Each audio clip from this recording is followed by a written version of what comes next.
ఇది కట్ చేసుకుందాం. Hi friends, నేను విలేజ్ స్టార్ట్ అయిపోయింది. మీ అదేంటది సబ్స్క్రైబ్ నోట్ ఏదో చెప్పాలంటే కదా. అవ్వకరా. నేను మీ విలేజ్ ఫార్మింగ్ బాయ్. ఈరోజు డే 2 డే 3 అయితే ఈరోజు మేము డే 3B నువ్వు నాకు ఇచ్చేయించుకో. గడ్డకు వచ్చాం ఫ్రెండ్స్. ఇదో నన్ను చూపిరా. ఇదో నలుగురు వచ్చాం గడ్డలోకి గెంతడానికి. గడ్డ చూపిస్తా, కెమెరా తిప్పి బట్టల దగ్గర తీసుకొచ్చాను. నీ బట్టలు చూపించరా. ఇదిగో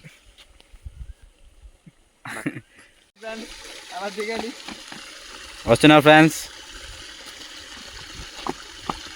ఇల్లు ముసలి వాళ్ళ కూర్చొని దిగుతున్నాడు రా. రారా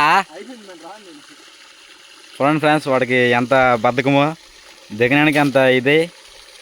మీకు మా ఊరు గడ్డ చూపిస్తాను చూడండి. ఇప్పుడు రారా వెంక రారా. చాలా ఉన్నాయి చూడండి ఫ్రెండ్స్. మేము ఇక్కడికి రావాల్సిన మెయిన్ కారణం ఏంటంటే మా అన్నయ్యకి ఎక్కువ బట్టలు ఉండి పని. ఇంటి దగ్గర వదకంట వాడికి బద్ధకము, ఇంటి దగ్గర వాటర్ కరువు ఫ్రెండ్స్ మాకు. అందుకే గడ్డకు వచ్చాను చూడండి. నేను తీసుకొచ్చాము లేవా. చూడండి ఫ్రెండ్స్ ఎంత తేటిగా ఉందో. అన్న వాటర్ తగ్గాయి కదా, వాటర్ ప్రవాహం తగ్గింది ఫ్రెండ్స్. ఎండాకాలం కదా, మరి వాటర్ తగ్గిపోయింది చూడండి. అదేం చెట్టు అన్న? మర్రి చెట్టు అంతన్నా, నేరేడు చెట్టు ఫ్రెండ్స్. ఒకప్పుడు ఆ చెట్టు పై నుంచి గెంతే వాళ్ళం మేము. ఇప్పుడు మా వాడు వెళ్ళి గెంతాడు కానీ ఇప్పుడు అంత సాహసం చేయలేని అంటున్నాడు, చలేస్తుందంట. చూడండి ఫ్రెండ్స్, ఇది వాటర్ గట్టిగా వస్తే ఇది కొంచెం క్లీన్ అయిద్ది. కాకపోతే ఎండాకాలం కాబట్టి వాటర్ ఎండిపోయింది. అది చిన్నగడ్డ.